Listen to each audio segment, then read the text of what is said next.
Let me ask you something.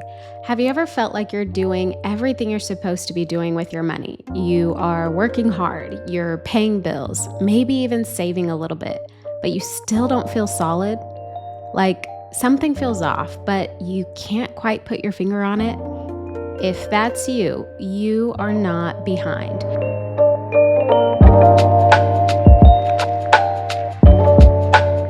You're probably just missing a foundation. And that's what we're talking about today.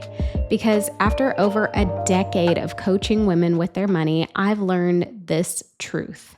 Financial stress rarely comes from not making enough money. It usually comes from trying to build financial success without a strong base. Think about it like a house. You wouldn't decorate, renovate, or expand a home without making sure the foundation is solid.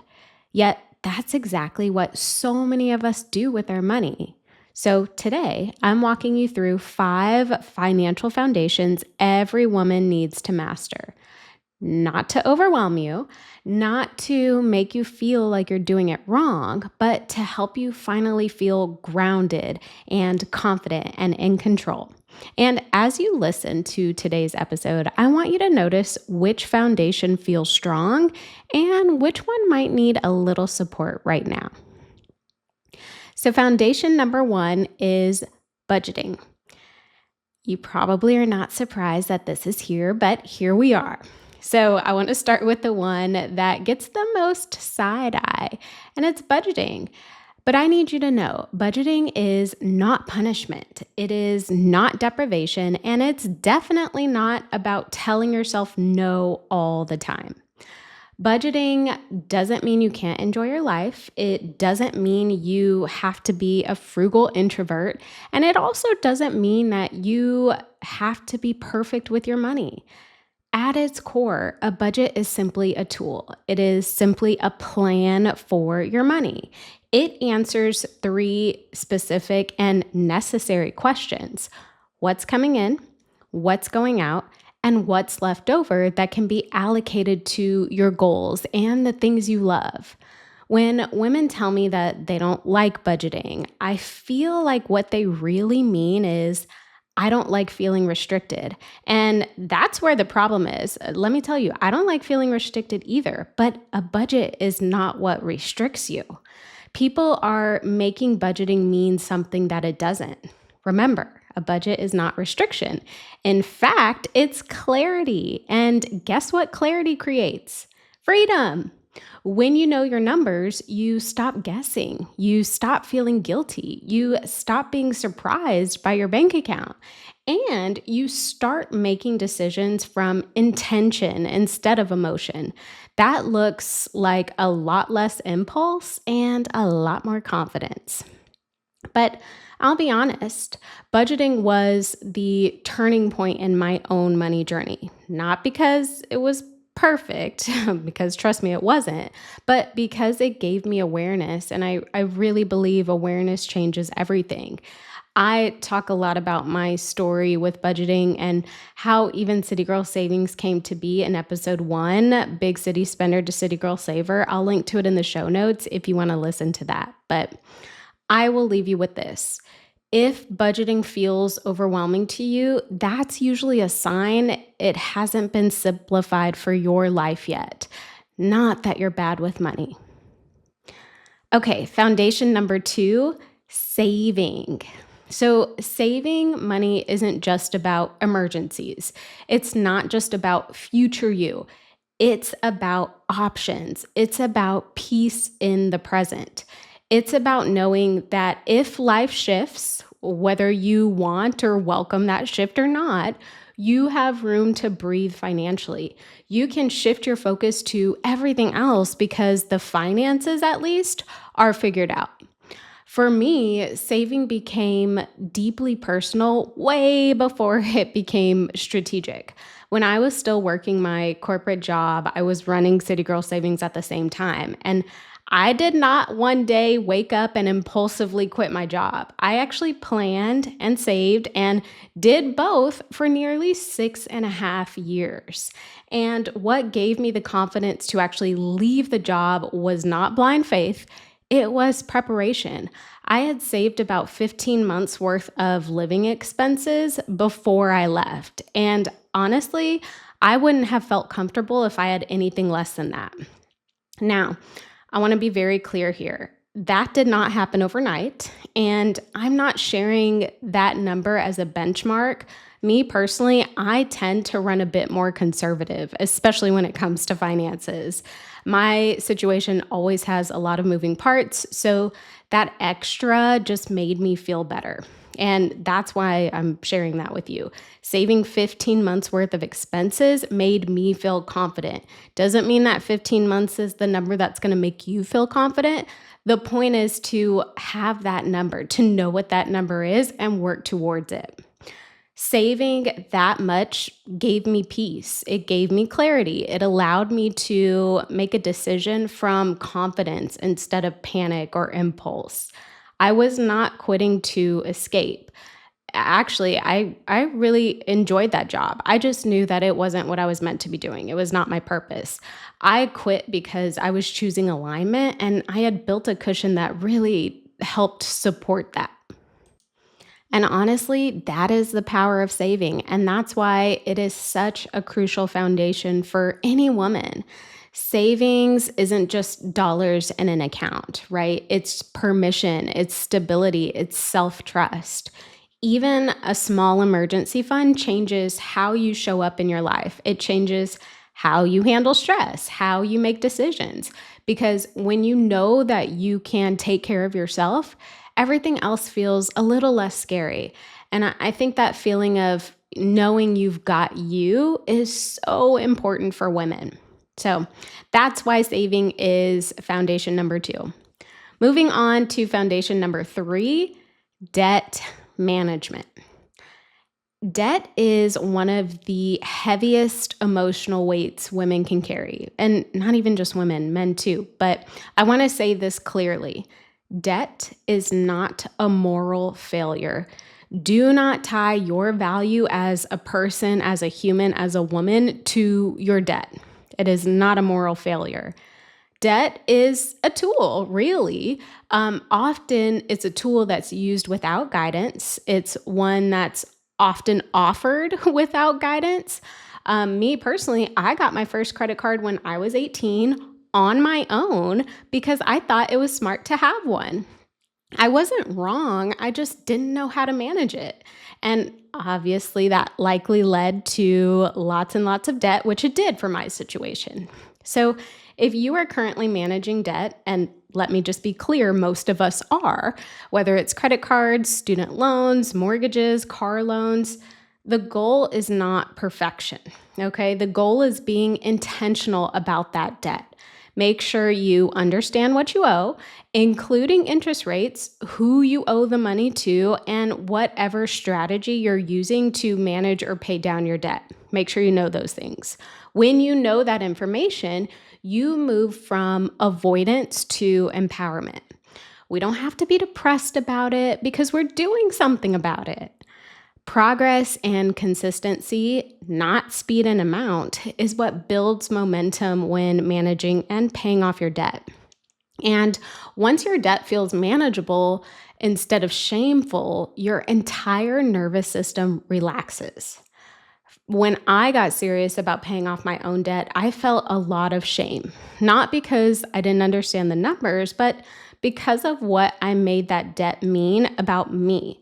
I thought it meant that I was irresponsible, that I had failed, that I couldn't be trusted with money. But once I got a plan in place, I let go of all of those negative thoughts. Debt went from a dark cloud, if you will, to a math problem with a plan. And that shift from shame to strategy was incredibly liberating for me.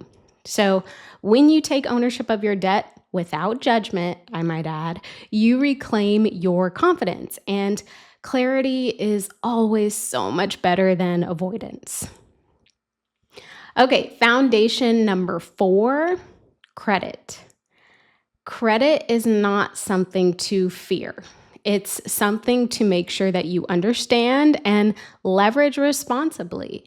Good credit gives you access. It gives you access to better interest rates, which helps you save money in the long term. It gives you access to housing options. Maybe you can live in a better area, which is important for women. It gives you flexibility when life changes. And trust me, life always changes. And it gives you access to capital when you need it. I feel like so many women are taught that credit is dangerous or that having credit card debt automatically means you're bad with money, but that's not true. Credit itself isn't good or bad, it's a tool. And like any tool, the power is in knowing how to actually use it. So for me, once I understood how credit scores actually work, so your payment history, your utilization, your consistency with making payments, it really stopped feeling mysterious, which this is a total other conversation, but I almost feel like the system is designed to make it that way.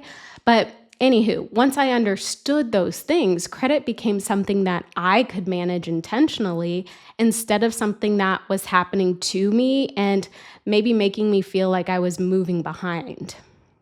So, even if you're still figuring it out, just know that you do not need to be perfect. With credit, you do not need perfect credit. You need educated credit behavior. And when women understand how credit works, they can stop feeling like they're at the mercy of a credit score and start using credit as a tool instead of a trap. And foundation number 5, we are ending with goal planning. I feel like this is where everything comes together.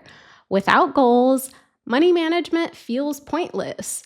Health management feels pointless. Relationship management, career management. Without goals, it feels pointless. But with goals, it feels personal. So I really think that your goals answer the question of what am I working towards? And ideally, what you're working towards is in line with your dream life and where you ultimately want to be, where you ultimately see yourself. I think this foundation has evolved the most for me over the years. I used to believe that goals only mattered if I achieved them. Like if I hit the number, if I checked the box, if I crossed the finish line, that meant success. If I didn't, I saw it as a failure. And in full transparency, I saw myself as a failure. But as I've gotten older and as I've experienced plenty of failures, even when I did hit goals, I have learned something so important. Who you become in the process matters so much more than the outcome itself. Some of my biggest goals taught me what I value, what I'm willing to sacrifice, and what I'm not willing to sacrifice, how I handle pressure, and how I define success for myself. And I feel like those lessons have really stayed with me, regardless of the result, regardless of reaching the goal or not. And that shift changed how I plan my goals, in general, financial or otherwise. I still set them and I always will. I think, goals are so important, but I no longer let goals define my worth or happiness. Goals now serve as direction for me, not judgment. They guide my decisions and my actions. They clarify my priorities and they help me align my money with the life I actually want, not just the life that looks impressive on paper. And when your goals are really based in your values, I think you can be proud of yourself no matter the outcome. And I feel like that kind of confidence is incredibly grounding. I think this is how money becomes a support system for your life and not a source of stress. So, as we wrap up, I want you to hear this clearly. Hear me clearly. You do not need to master all 5 of these foundations at once. You don't need to overhaul your finances overnight, and you definitely do not need to be perfect to be making progress. Real financial confidence is built layer by layer. One clarified number, one intentional decision, one small shift that makes things feel just a little less stressful. And if this episode brought up awareness around one foundation that needs attention, don't look at that as a setback. Look at it as information, and information is empowering. Most women are somewhere in the middle, not really struggling, but not fully settled either. Not clueless, but still kind of second guessing themselves. And that middle space doesn't mean you're behind, it just means that you're building. And take it from me, building is not always loud or flashy. Sometimes it's steady, it's quiet, and it's deeply personal, and that's okay. If you're craving more clarity, more organization, more confidence, start by getting your numbers and your goals in one place. And I want to just quickly add that's why I created the personal finance portfolio. It's not about hitting a magic number or following someone else's version of success. It's about understanding your financial foundation and revisiting it as your life evolves. And if you are ready for deeper support, someone to walk alongside you on this journey, help you connect the dots, and basically hold space for you, both for strategy and mindset, that's where coaching comes in. So just know you don't have to figure this out alone. I will link to the personal finance portfolio and a way to connect with me, who I'm a finance coach, in the show notes. But I'll end with this. Wherever you are right now is not a problem to fix. It's a starting point. You are capable of building a financial life that feels stable, aligned, and supportive of the life you want to live. Take it one foundation at a time, give yourself permission to learn, and trust that consistency will always carry you further than perfection.